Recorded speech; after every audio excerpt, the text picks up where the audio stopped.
Para comentar a resposta europeia à pandemia de Covid-19, tenho comigo em direto via Skype os eurodeputados Paulo Rangel, do PSD, Marisa Matias, do Bloco de Esquerda e Pedro Silva Pereira, do PS. Muito boa noite a todos.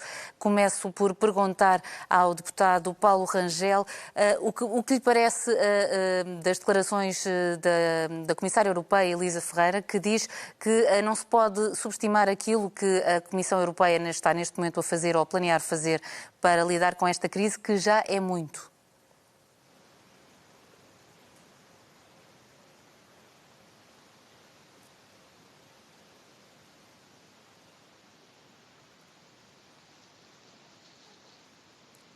Penso que estamos a ter alguns problemas técnicos, não estamos a conseguir. Eu faço a mesma pergunta, já que estamos com algum problema na ligação de Skype com o deputado Paulo Rangel, faço a mesma pergunta ao Pedro Silva Pereira. Muito boa noite. Eu creio que a comissária Elisa Ferreira expressou aquilo que é uma realidade. A Comissão Europeia, depois de inicialmente ter reconhecido até que a resposta europeia à crise foi pobre, a Comissão Europeia tomou uma série de iniciativas. O problema é que essas iniciativas estão muito longe de ser suficientes. Há, de facto, uma dimensão de resposta de emergência que é necessária, mas nós sabemos que essa resposta de emergência, perante uma crise com a dimensão brutal que esta necessariamente terá, e está já a ter, vai ter consequências económicas desastrosas, enfim, além das outras que dizem respeito à capacidade de resposta dos serviços de saúde, sabemos isso, mas do ponto de vista económico, a verdade é que nós estamos a assistir a uma paralisação simultânea de todas as economias europeias, aliás, das economias por esse mundo fora. E isso vai implicar necessariamente um aumento do déficit e um aumento da dívida pública. Isso é o resultado natural da redução das receitas, porque a economia parou, e do aumento das despesas, porque é preciso correr esta emergência e depois será preciso lançar os planos de investimento para a recuperação. Ora, nós sabemos que se não forem adotadas medidas para proteger as economias da especulação dos mercados financeiros com a subida da dívida pública, nós sabemos de experiência própria, na crise de 2008-2009, que nós vamos assistir a uma coisa que é impensável e inaceitável, que é a conversão de um choque simétrico, pelo qual ninguém é responsável, numa situação de um choque assimétrico, que as economias mais vulneráveis irão pagar e depois que só poderão responder através de políticas de austeridade. Mas Pedro Silva Pereira, não queria interromper, mas ia-lhe perguntar, pensa que para isso serão necessários ou absolutamente necessários os chamados eurobonds? Eu penso que uma forma de mutualização da dívida, chamemos-lhe eurobonds, coronabonds, outra coisa qualquer, é absolutamente essencial. Porque sem a mutualização da dívida pública, o que vai acontecer é que a dívida pública vai subir, a dívida nacional dos Estados, e depois os mercados responderão a isso. Ninguém tem ilusões. Mais tarde ou mais cedo teremos as agências de rating, teremos pânico nos mercados financeiros e, portanto, uma situação à qual depois será preciso responder com políticas de austeridade. Para responder a isso, de facto, a um problema que é comum, que é partilhado pela União Europeia, é preciso responder em comum com uma solução de partilha do risco, de mutualização da dívida. Há várias soluções que são possíveis para isso. Eu creio que o Primeiro-Ministro português esteve bem em juntar-se a outros, liderando essa proposta, e depois esteve bem quando respondeu ao Ministro das Finanças holandês e denunciou aquilo que era um comportamento de total falta de solidariedade num momento crítico para o projeto Eu tentava ouvir, penso que agora já estamos em condições de ouvir o Paulo Rangel precisamente sobre este tema e já agora pegando também nesta questão do Ministro das Finanças holandês que pediu desculpa pela forma como fez a crítica às economias do sul da Europa, mas continua a dizer que não está de acordo acordo com os chamados Eurobonds, nem com a mutualização da dívida pública. O que é que o Paulo Rangel pensa dessa situação e do que se pode fazer na Europa a esse respeito? Bom, vamos cá ver. A primeira coisa que queria dizer, só pegando naquilo que tinha há pouco referido, é que eu acho que a comissária Elisa Ferreira foi bastante verdadeira e genuína. Portanto, o que ela disse foi, e é verdade, a Comissão tem feito muito mais do que muita gente pensa, tem feito muito mais que isso, mas aquilo que faz até agora é justamente utilizando apenas as verbas que existem. E, portanto, é muito pouco. Mesmo coisas que ela falou, como o Fundo de Solidariedade, o Fundo de Ajustamento à Globalização, eles têm que ser largamente estendidos para poderem funcionar bem. E, portanto, digamos, a resposta da Comissão é muito melhor do que aquela que corre aí, diria eu, nas redes sociais e até na comunicação social em geral, mas, de facto, não é aí que nós vamos resolver o problema. E, portanto, o PSD desde sempre, desde 2011, 2012, mas até, enfim, no seu manifesto eleitoral, sempre defendeu a existência de Eurobonds, de uma qualquer forma de mutualização da dívida, e, portanto, nós somos totalmente favoráveis aos Corona-Bonds, mas, por exemplo, ainda hoje estive numa reunião do grupo PPE, em que a larga maioria das delegações é a favor dos Corona-Bonds, mas nós sabemos que a Alemanha, a Finlândia, a Áustria e a Holanda, em particular a Holanda, são contra. E, portanto, haverá sempre aqui esta discussão, não é? Portanto, agora, eu penso que há várias soluções. A solução dos Corona Bonds eu acho que é uma solução boa, porque seria um compromisso. Ainda não são os Eurobonds, portanto, ainda não é a mutualização da dívida como um princípio. Mas, atenção, é justamente limitada a esta ideia de um projeto de recuperação económica e até um projeto de auxílio à saúde e, portanto, isto poderia... Eu acho que eles tinham condições para ser aceitos por estes países, mas, de facto, não sei se é só uma posição negocial, acho que tudo vai depender da posição da Alemanha. Não é? E aí é muito importante o papel do Partido Socialista Europeu, em particular, porque, mais do que a chanceler Merkel, quem se tem oposto dentro do governo alemão à ideia dos Corona-Bonds ou dos Eurobonds é o Ministro das Finanças, que é o Olaf Scholz, que é do Partido Socialista. Mas, sinceramente, julgo que isto não é uma questão sequer de partidos. Infelizmente, isto é uma questão mais de países. E, portanto, nós vemos isso, como eu estava a dizer, no meu próprio grupo, temos também essa divisão por países. Agora, se me permite, eu quanto à questão do Ministro das Finanças holandês, eu acho que ele fez bem em retratar-se, sinceramente, acho que fez bem. Acho que isso foi bom porque desanuviou o ambiente.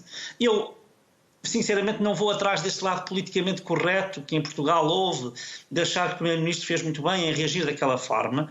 Eu acho que ele fez muito bem em reagir, mas a forma mais dura, ou mais, diria eu, à letra, mais digamos, de pugilato, eu tê-lo-ia deixado para um Ministro. Acho que teria sido melhor. Mas, como agora o Ministro das Finanças holandês veio retratar-se, eu julgo que qualquer dano que houvesse para a posição portuguesa, ou pelo menos um certo apagamento, desapareceu. E, portanto, estamos outra vez em condições, porque eu acho que Portugal, e o Primeiro-Ministro António Costa em particular, têm condições para, neste processo, serem mediadores importantes. E, portanto, eu preocupava-me que com essas declarações nós pudéssemos perder esse papel de mediação, até porque nós vamos ter a presidência portuguesa. Portanto, Portugal vai ter, nos planos de recuperação económica, um papel muito importante. É uma coisa que nós temos de ter aqui noção. Nós vamos estar a pilotar as operações, claro, como árbitros, como coordenadores, como um país médico, obviamente tem um poder limitado, mas vamos ter aqui um papel de protagonistas. E importa que estejamos capazes de falar com todos,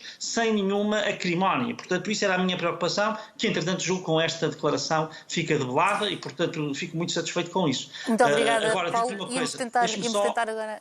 Íamos tentar agora só falar um pouco com a eurodeputada Marisa Matias, mas se quiser concluir só esse raciocínio... Não era só para dizer, a única coisa era só lançar aqui um gancho para que, porque não falei um bocadinho sobre aquilo que acho que terá de ser a resposta no pós-crise. Para além de que é uma resposta na crise imediata. Mas enfim, deixarei isso para depois, se houver tempo. Isto é mais urgente, é a resposta neste momento imediata às situações económicas que já existem neste momento. Eu perguntava à eurodeputada Marisa Matias, do Bloco de Esquerda, pensa que será que a Europa neste momento precisa de algo equivalente a um plano Marshall como depois da Segunda Guerra Mundial? Bem, boa noite a todos e a todas. Creio que a Europa precisa, evidentemente, de um plano. E é a coisa que não me parece que tenha neste momento. Mas precisa de um plano porque estamos a falar de uma crise com muitos níveis de incerteza, mas com algumas certezas que têm a ver com aquilo que é a insuficiência das respostas que temos tido até aqui por parte da União Europeia e das diferentes instituições. Quero começar por dizer que concordo que os coronabonds podem ser uma parte da solução, mas é só isso mesmo, uma parte da solução. E temos que ter em conta, aliás, que se falarmos dessa parte da solução, estamos a falar em níveis mínimos de solidariedade europeia, não estamos a falar dos níveis máximos, estamos a falar em níveis mínimos, porque infelizmente o que é preciso em situações críticas é perceber se nós temos instrumentos e ferramentas que permitam responder a essas situações ou não. E não temos.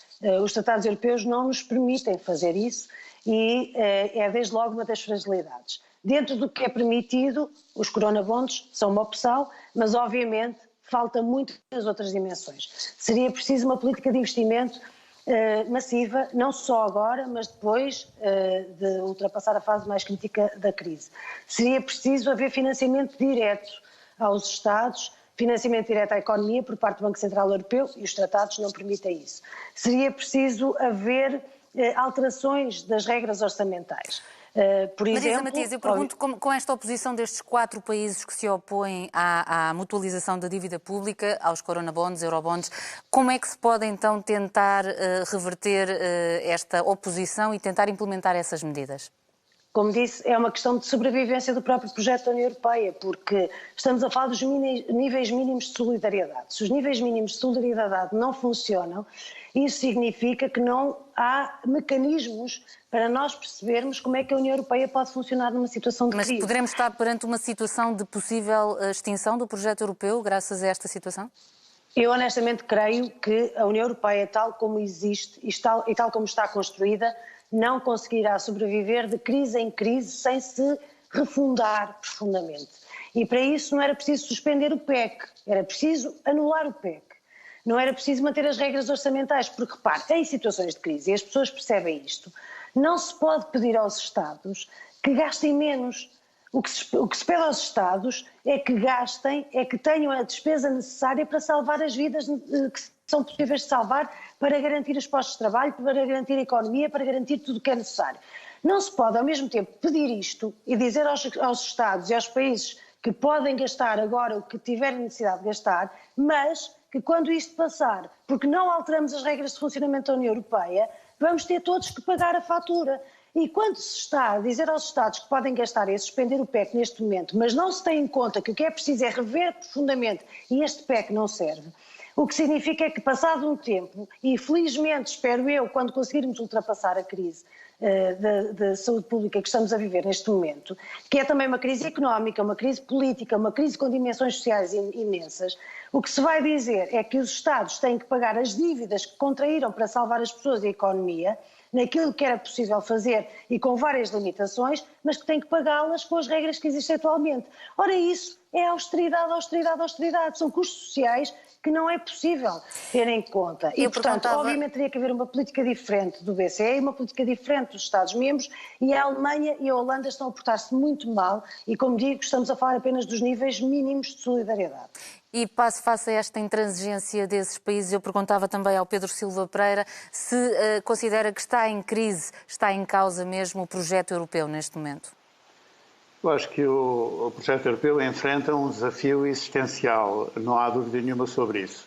É verdade, e temos que o reconhecer, que nesta crise, ao contrário do que aconteceu em 2008, o Banco Central Europeu, apesar de um desacerto inicial, acabou por responder melhor, porque avançou com um programa de compra de ativos de 750 mil milhões de euros, onde em 2008 tínhamos tido uma grande hesitação, desastrosa, aliás, do Sr. Trichet, enquanto Presidente do Banco Central Europeu. Depois há as medidas de emergência, a tal primeira fase, emergência sanitária, emergência económica, proteção do emprego, e haverá, é o que se diz, uma segunda fase de investimento para o relançamento da economia, quando houver condições, enfim, para as pessoas saírem de casa e, portanto, a economia poder reanimar. A questão, a meu ver, todavia, está em saber qual é a diferença verdadeiramente entre a primeira e a segunda fase. E, em particular, se as soluções de mutualização da dívida dos eurobonds ou outra forma semelhante, se pertencem à primeira fase ou à segunda fase. Porque, atenção, que a diferença entre a primeira fase e a segunda fase pode ser uma questão de poucas semanas ou dias. Já agora, estas medidas que a comissária Elisa Ferreira se referiu, da reprogramação dos fundos estruturais e dos fundos de solidariedade, serão dessa primeira fase? Essas são da primeira fase, são com certeza tudo medidas importantes, mas o problema está em que se nós aumentamos a despesa pública, ao mesmo tempo que se diminui a receita, os déficits e as dívidas vão aumentar. E, portanto, precisamos de saber como é que respondemos ao nervosismo inevitável que isso vai provocar nos mercados. Só a mutualização da dívida, que permite que as dívidas sejam conjuntas, emitidas a juro baixo ou praticamente nenhum, é que poderá permitir que essa emissão de dívida aconteça sem que haja uma diferenciação do risco por país, que depois redunda em situações de pressão sobre cada um dos países. É por isso que eu acho que, sim senhor, há duas fases, há uma fase de medidas de emergência, há uma fase de investimento, mas ninguém pense que esta solução da mutualização da dívida ou outra equivalente pode ser adiada durante muito tempo, porque o pânico nos mercados está ao virar da esquina se não houver essa resposta. E por isso é que é muito importante que o Primeiro-Ministro tenha tido aquela resposta forte, se tenha juntado a outros para fazer força, pressão, para convencer aqueles mais remitentes. E eu acho que houve um sinal importante que o Primeiro-Ministro deu, a indicação de que entre os tais 4 que se opunham à mutualização da dívida, havia um, que toda a gente depois percebeu que era a Alemanha, que estaria mais receptivo a uma solução criativa desse tipo, para indicar que, afinal de contas, as coisas podem evoluir positivamente. E acho que esta retratação do Ministro das Finanças holandês também já mostra, de alguma forma, que a pressão é muito grande junto desses 4 países para uma resposta mais solidária. Iremos então aguardar para ver se a resposta desses 4 países poderá mudar em breve. Eu perguntava só uma última pergunta ao eurodeputado Paulo Rangel, relativamente àquilo que se está a passar na Hungria. Soubemos agora que Viktor Orbán vai passar a governar por decreto. Será que isto também é um sinal de um início de uma derrocada do projeto europeu como o conhecemos? Bom, é um sinal muito negativo. Para mim não é surpreendente. O PSD propôs já há mais de um ano a expulsão do partido do Sr. Orbán do PPE e, portanto, aliás, enfim, tenho vindo a criticar isso desde 2011, 2012, basicamente. Mas, enfim, ele não é caso único, é talvez o caso mais grave e mais evidente, mas eu acho que é uma situação em que, por exemplo, a Presidente da Comissão, do meu ponto de vista, ainda hoje tive a oportunidade de criticar isso, enfim, nas redes sociais, fez um comentário que enfim, fez um alerta para a necessidade de respeitar o Estado de Direito e os princípios democráticos, mas não frisou o caso húngaro. E eu acho que é importante aqui, se quiser, temos que ter aqui também um cordão sanitário, para usar uma expressão que agora tem um sentido muito diferente daquele que tinha na altura em que se usou no passado, por exemplo, relativamente à Áustria, no ano 2000, 2001. Mas o que eu queria aqui dizer é, a situação aqui é uma situação extremamente grave. Porquê?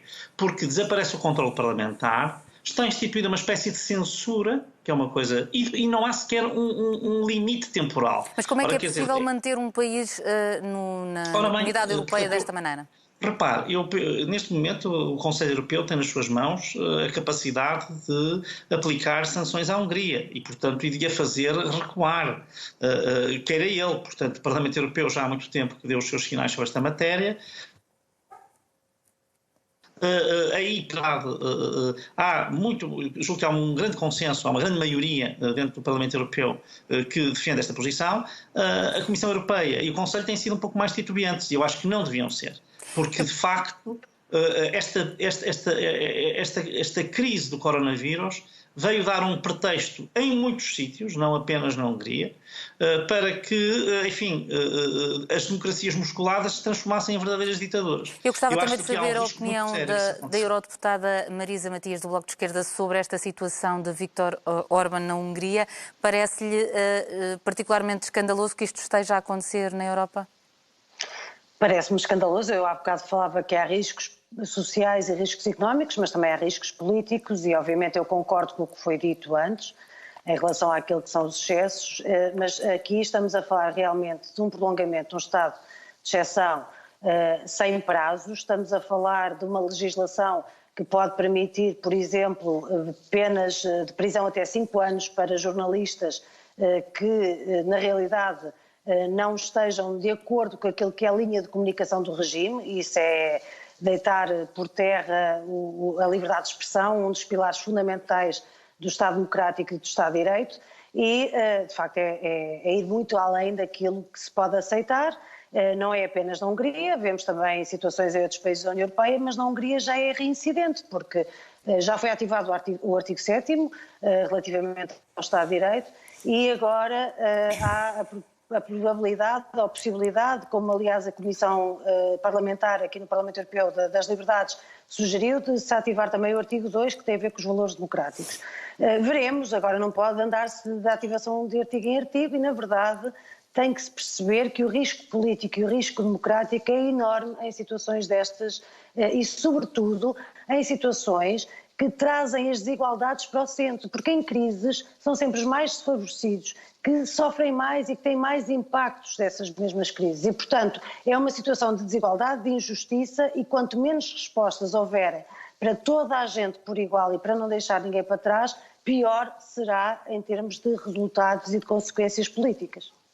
Muito obrigada, Marisa Matias, também Paulo Rangel e Pedro Silva Pereira pela presença neste jornal em direto via Skype para comentar estas políticas europeias à crise de Covid-19.